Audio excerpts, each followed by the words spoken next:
Fire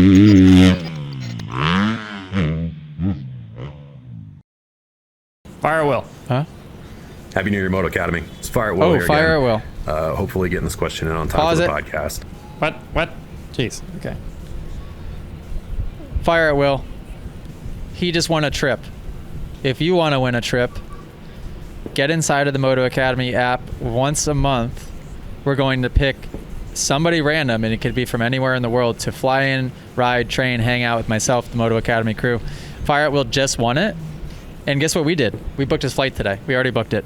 He flies out next week. Whoa. Yeah, so we gotta get on a team call. We gotta get some. Is it in my shot? Is it in the shot? What are you looking at?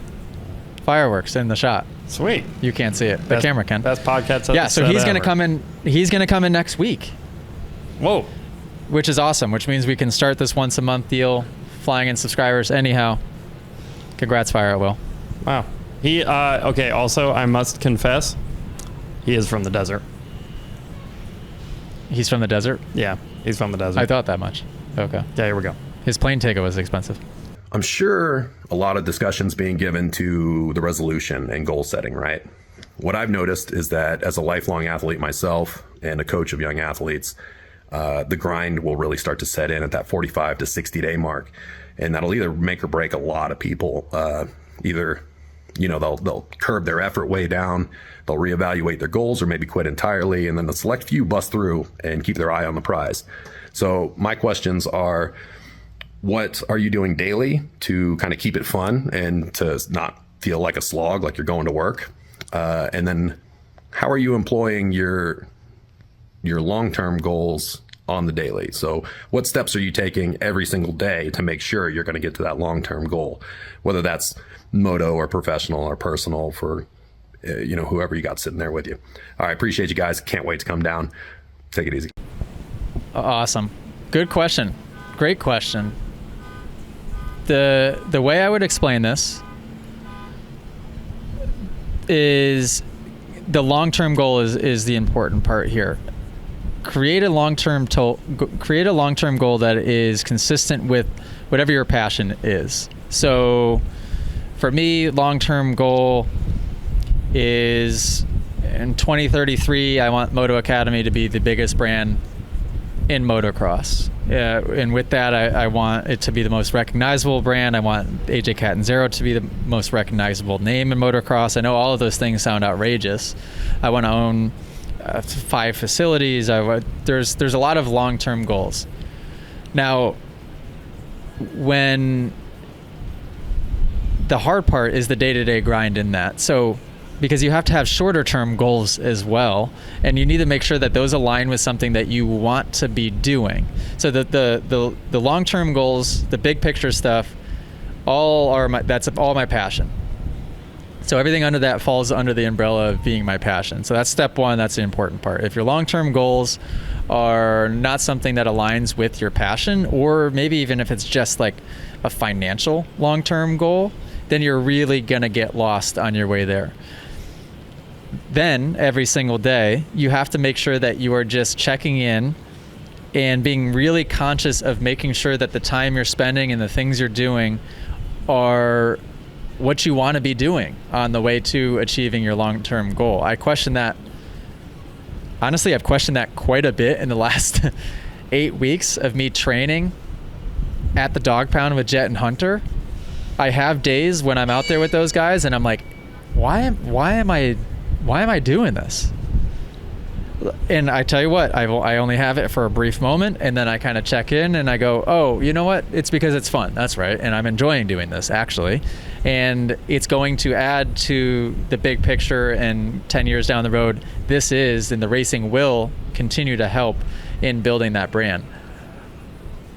I just have to sometimes just make sure that I'm doing the right thing. I'm trying to think of an example of something that wouldn't be the right thing, because I catch myself doing that as well. And what that will do is that will create burnout, and it'll make it so that you won't be persistent in what it is that you're doing. I think the problem is, for most people, is they don't believe in that long-term goal, and or that long-term goal isn't something that they're really passionate about. If you're passionate about something, then why would you give up in the process of doing it? So I don't care how physically demanding it is or how mentally grueling it is or however long it takes. It could take 5 years, 10 years, 15 years, 20 years. Lights just shutting off all around me. That would maybe be my advice. And then in the hard, acute moments of, wow, this really is sucking right now, you just have to just check in and say, okay, why am I doing this? Okay, I'm doing this because I want to accomplish this, and let's just keep on going. I think some people just lose sight of the big picture or don't have a big picture at all. Can I give some practical advice to the analytical mind? Sure. Okay, so fun story that maybe nobody cares about. But when I turned 20, I had a quarterly life crisis. And I was like... Yeah, I had one of those too. Did you really? Oh, yeah. How old? 20. When you were 20? Seriously? Yeah. Huh. I used to be, before I met you, a freak about getting older. Yeah. So when I wasn't a teenager anymore and I turned 20, like I didn't want anybody to wish me happy birthday. It was a really weird thing. And now I embrace it at this point. But yeah. Well, because now you're old and, you know, you lost your hair, it came back. You're on that roller coaster, you know. Yeah, but so anyway, when I was 20 years old, I looked at two people. Looked at my buddy Levi and I looked at my buddy Andy. Levi was 10 years older than me. Okay, and then Andy was 5 years older than me. And I kind of looked at them as like gauges in a way. And these are very like respectable dudes. Like these aren't just like anybody, right? Like I trust them, I know them, all this stuff. And I looked at like where they were at in their life. And that was part of the freaky part, right? Because my buddy Levi, who was 10 years ahead of me, he, you know, house, dog, 2 kids, wife, like steady job, all this stuff. Andy, 5 years ahead of me at the time, wife and house. And I'm like, I'm 20 already. I don't have any, I'm nowhere near any of these things, you know? And that was my quarterly life crisis. And obviously that's just like comparing yourself to people, and that's a whole different conversation. But here's what I did about it. And this, I think, is actually very valuable and something that I try to implement in my life as much as possible and need to implement in my life even more than I do now. But here's what I did. I opened up a notes page in my phone. Super simple. I wrote out, this is what I want to achieve in my 20s, aka here's my 10-year plan, right? Some of those are personal goals. Some of those are like the house, the wife, that stuff.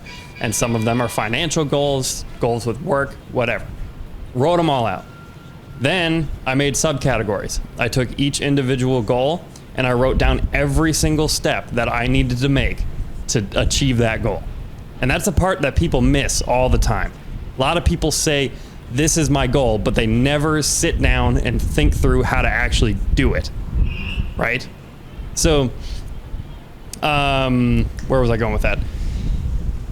Yeah, and that's what I did. I've achieved like half of what's on that list, and I'm 23. Wow. Yeah, and the writing things down part is actually really, really, really important. Really important. Yeah. Really important. Oh my God. I write down, if anybody could just go through the notes in my iPhone and then just read through the random stuff that I write down, and then you reference back to it 3 years later, I'm like, oh my God, this happened, I did this somehow, this happened. That's pretty cool. I actually like that quite a bit.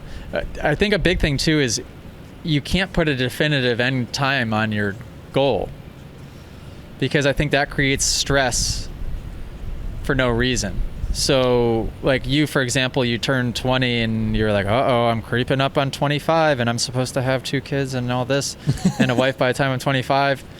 There shouldn't be like a cutoff date for that. Right. I think that's why it's so hard in motocross to have a positive mindset all the time, because you are constantly reminded by your results in that you're not achieving your goal. It's like each weekend you show up and you're like, shoot, didn't quite do it. The next weekend, oh shoot, didn't quite do it. Mm-hmm. You know what I mean? So you're just constantly just getting beat down. Where what I've found in business now, and it's just made me more confident. I was confident already, but now I'm like really delusionally optimistic about everything. The business seems so long term. It's to me, it's forever, as long as I live, that it didn't put that short term pressure on like the racing Supercross did. Racing Supercross, I was always a head case, and I'm not like that in any other aspect of life. I'm not like that anymore. I'm not going to be like that anymore on the dirt bike, but that is a hard place to implement it. And that's a lot of people listening to this podcast are listening to it for dirt bikes, because it's acute, it's short term, you're in the moment, you're not accomplishing your goal in real time. And that's hard. But just set your goal, keep going. If it's really something that you're disliking so much to where you have to question it over and over and over, then you're probably not doing the right thing. Is that fair to say? Yeah, probably. Yeah, obviously time is one thing, quality of life is one thing, right? But you also can't fall into the pit of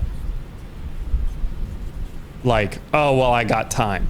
I can't stand when people tell me, oh, you got time. You got plenty of time. Like, oh, what? Like, no, you don't. Right?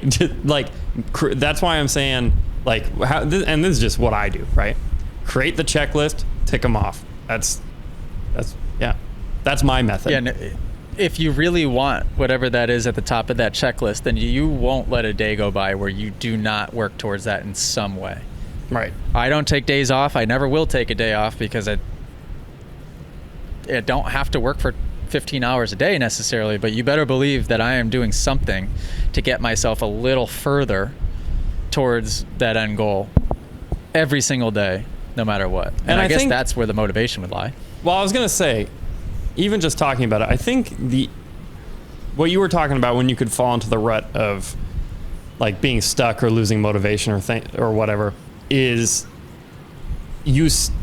I think that would happen the only reason that would happen is if you set the goal but didn't set the steps to get there. Because if you just set the goal and know the steps, then you achieve nothing until you're there. So you don't have wins, right?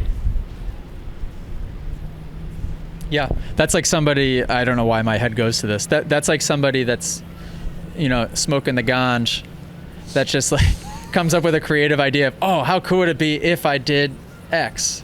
Right, and never does anything with it. So great, you came up with a dream, but then what did you do next? Nothing. You didn't do anything next. What an analogy.